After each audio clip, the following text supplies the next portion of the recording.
Hello and welcome. You're watching NDTV 24/7. Our top story, well, the process to capture biometric details of illegal Myanmar immigrants has begun. In a major move, the process of capturing the biometric details has started in Manipur from Saturday onwards. This is what the Home Department of Manipur has said. And this comes after the Home Ministry, in fact, had directed Manipur and Mizoram governments to begin the process of biometric identification of illegal immigrants. In fact, in an ambitious deadline, the centre has said that the biometric details in the process of collecting all the biometric details, the identification of immigrants, will be completed by the September of 2023. Joining us on the phone line now, Ratnadeep Chaudhary. Ratnadeep, a very significant move, particularly after the ongoing violence, amid the ongoing violence, in fact, in Manipur. In fact, a Narcotics Control Bureau team has already reached Manipur, and it will be a sort of a cooperation. The centre and the state will have to work in tandem to actually identify these illegal immigrants and complete the process by September this year. That's right. In fact, a team from the National Crime Control Bureau has been sent to Manipur. They will train the officials of police department of Manipur and handhold them in this process. In fact, all the superintendent of police of all the districts of Manipur, including those which have been very badly affected by this spell of ethnic violence, have been asked to immediately depute their people for this process, and the trainings would take place. In fact, the process has started from today. There is a foreigners detention center, which is part of the Sajua jail in Manipur, and there are illegal immigrants from Myanmar who have been arrested in past for entering India without valid documents. So the biometric, enlisting the biometric details of those inmates, those of the foreigners detention center at Sajua jail has started from today. In fact, we can play out those visuals for our viewers that we have.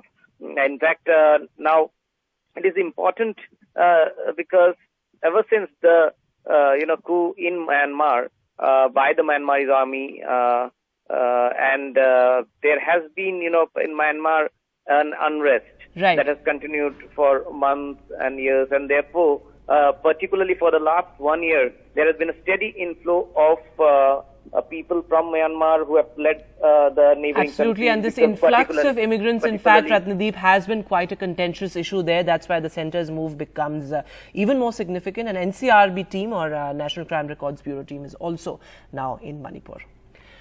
And when staying with news from Manipur, hours after the CBI filed an FIR in the viral video case, which is being investigated now, a 21-member team of MPs from the India Alliance started their 2-day visit to Manipur. They visited relief centres and also met victims and their families there. Many see this as an opposition build-up ahead of the next week's showdown in the parliament that will debate the Manipur situation during the no-confidence motion by the opposition alliance. However, on the ground, the situation remains the same as both communities once again reiterated their stand. Ratnadeep reports. Assessing the situation for themselves, 21 MPs from both the Lok Sabha and the Rajya Sabha from the newly formed INDIA bloc at relief camps at Churachandpur, one of the worst hit by the violence in the past 3 months. We want to tell their stories in the parliament in the days to come. Today, the Prime Minister should have led an all-party delegation, and we would have welcomed it. We would have been part of it. But the Prime Minister is missing. His NDA allies are missing, but India Alliance is in Manipur. Adhir Ranjan Chaudhary जी, ये जो आप I.N.D.I के कुछ सहयोगी सदस्यों को लेकर गए हैं, मणिपुर से वापसी में पश्चिम बंगाल जरूर आइए, क्योंकि पश्चिम बंगाल I.N.D.I.A इनके लोगों का इंतजार कर रहा है. ये लोग और इनकी सरकारों के समय मणिपुर जब जलता था, कई महीनों बंद रहता था, उस समय इनके नेता तो संसद में बोलते तक नहीं थे. The MP's visit coincided with the Manipur governor Anusya UK's visit to reassure the people in relief camps in Churachandpur.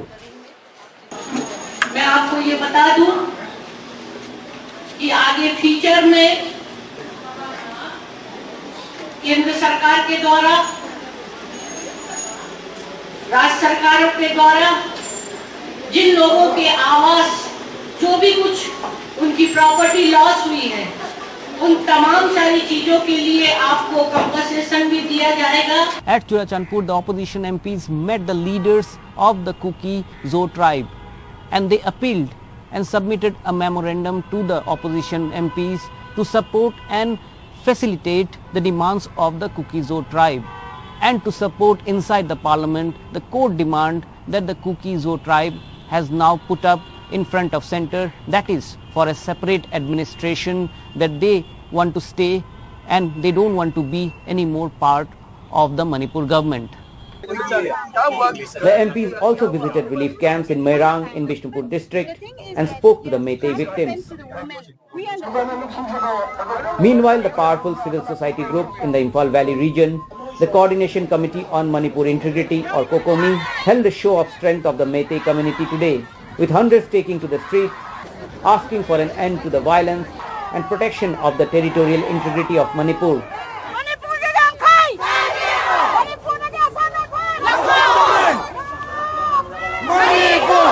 It is totally against the narco-terrorism. This is totally against the narco-terrorism. We want to show, and again we are unity in here today.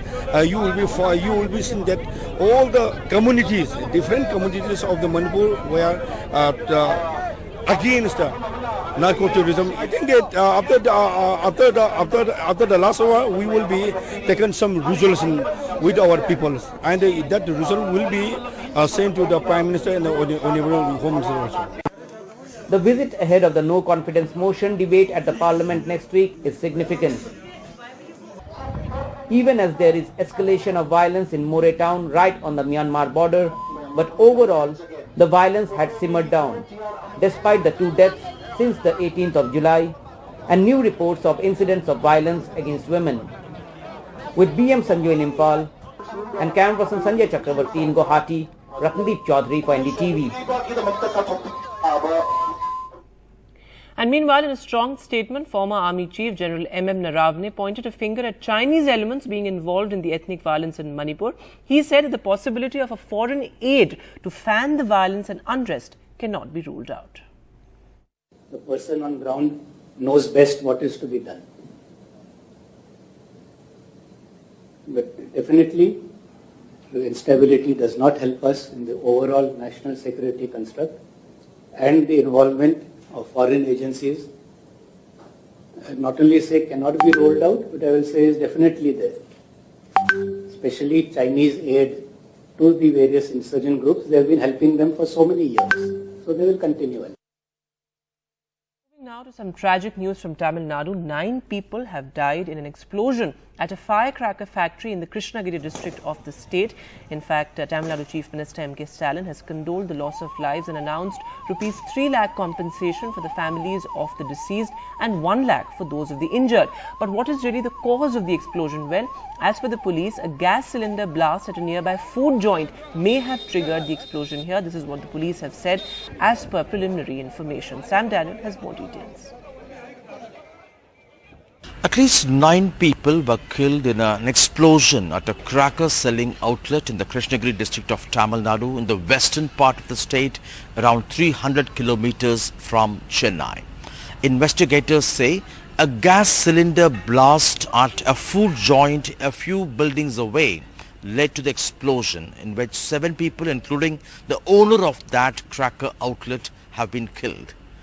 Chief Minister M.K. Stalin has condoled the loss of lives. He has announced a relief of 3 lakh rupees for the families of those who were killed and 1 lakh rupees for those who are injured.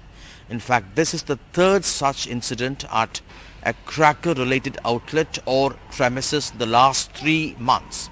There was one recently at Shivakasi, the fireworks capital of India, and many question the existing safety mechanism at these locations, including cracker manufacturing factories, and many ask for a safety audit at all these locations.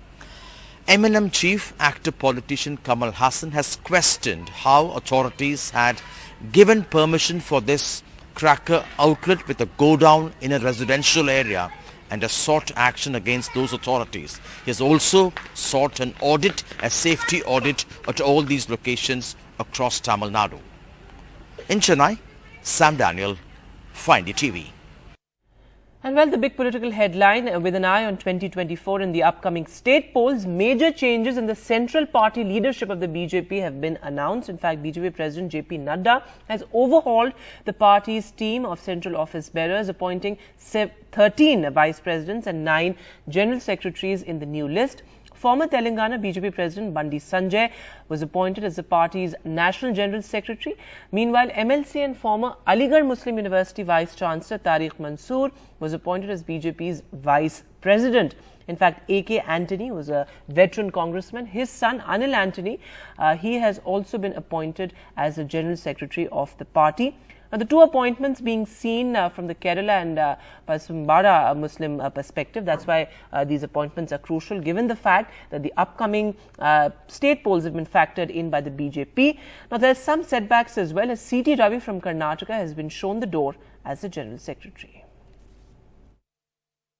And I'm very sure that each and every one of us, every worker in the party, every member of the party, every leader of the party, we will all be working very hard to ensure that the party will come back with a even bigger mandate than 2014 and 19. And I am personally very, very humbled and honored that I have an opportunity to work in the world's largest party, and I have an opportunity to work towards forwarding the Honorable Prime Minister's vision of transforming this country, using digital avenues, in taking this country forward. Well, we'll take a short break now. News and updates continue on the other side.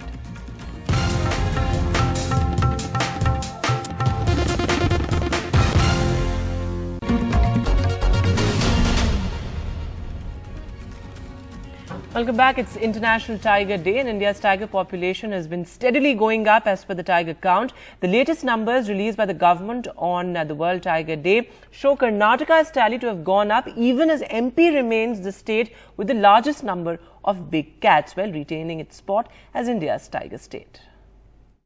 Madhya Pradesh के लिए आज का दिन गर्व का दिन है, गौरव का दिन है। हम फिर टाइगर स्टेट हैं, और 4 साल पहले जो टाइगर्स की गणना हुई थी उसमें 526 टाइगर हमारे यहाँ थे, लेकिन अब वो संख्या बढ़ के 785 हो गई है। मध्य प्रदेश अब काफी आगे निकल गया है। मैं आज 9 करोड़ प्रदेशवासियों को बधाई देता हूँ, लेकिन बिना समाज के सहयोग के बिना ये संभव नहीं था। कभी कभी अप्रिय घटना के बावजूद भी मध्य प्रदेश की समाज, हमारी जनता ऐसी है जो वन्य प्राणियों को, विशेषकर टाइगर को बचाने में सदैव अपना योगदान देती है। It's Global Tiger Day. Bengaluru puts this in perspective at the Nature in Focus festival, setting a vision for 10,000 tigers. All this as India marks 50 years of Project Tiger. We have 380,000 square kilometers of government-owned forests, of which only 10 to 15% is secure enough for breeding tigers today. We can easily push that number up, and if we go all the way, we can have 15,000 tigers at a density of roughly 5 tigers per 100 square kilometers. It's very doable. It's also not rocket science, because the way we do it is well known, because we have done the 10%, do the same thing. Talking about tigers, those passionate about saving the big cat took center stage at this event in Silicon City, which grabbed headlines for being the only state capital in the country to have a tiger population in its vicinity. I think it's really cool. We are close to the Western Ghats. It's such an amazing landscape, and we're lucky to be close to the Western Ghats. And the reason why it's possible to have tigers close by is because of that. The Western Ghats is unique in being a really long stretch of habitat which is connected.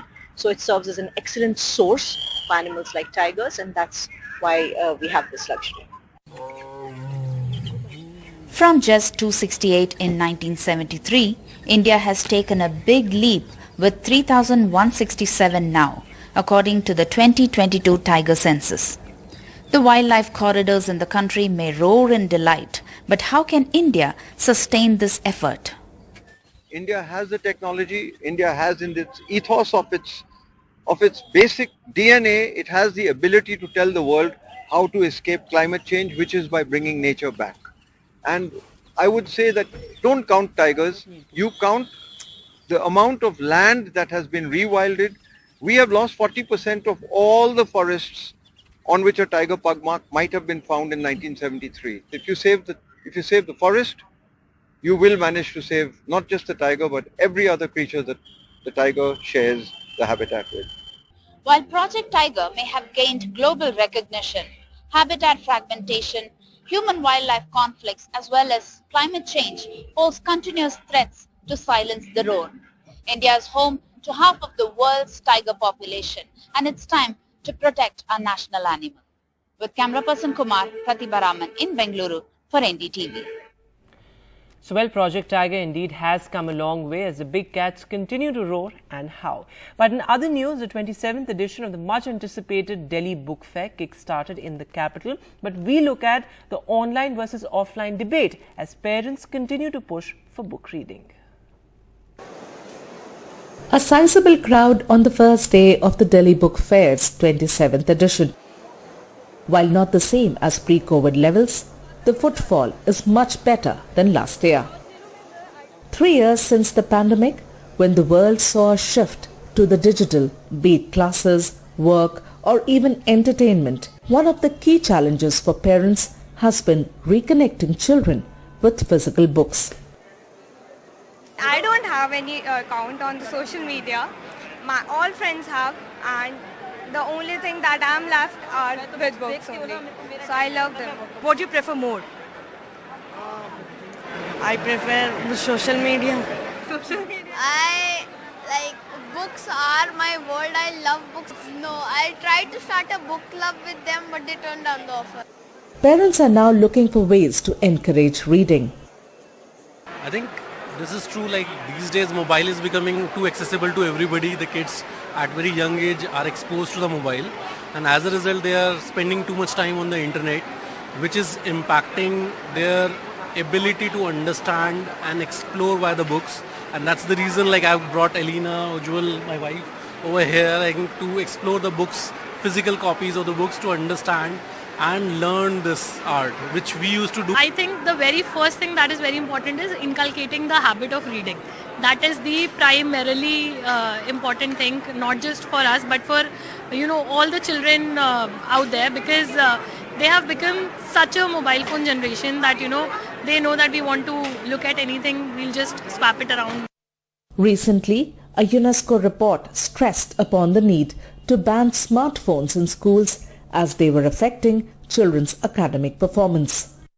The report also states that widespread smartphone use in classrooms is disrupting learning and that it should be replaced with face-to-face student-teacher interaction.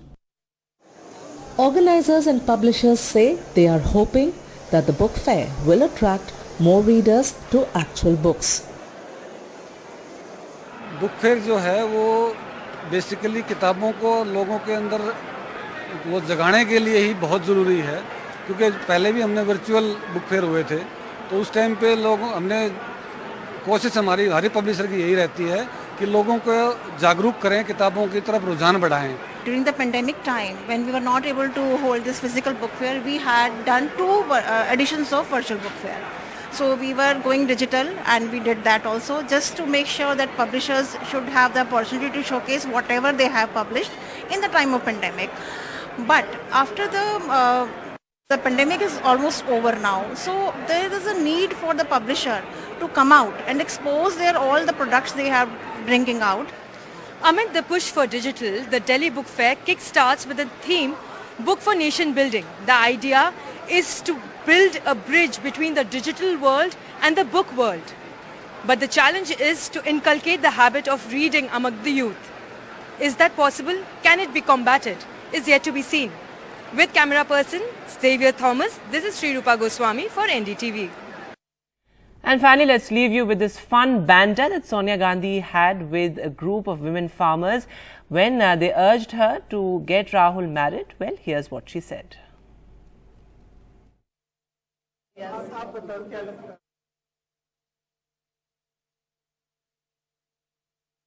शादी रखे राहुल की। आप लड़की ढूंढ लो ना, हो जाएगी।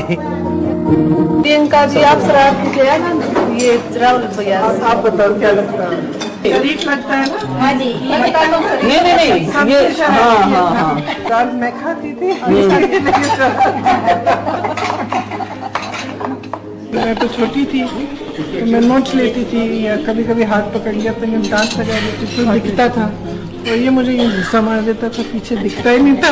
तो पिताजी को लगता था कि यही इसको तंग कर रही है।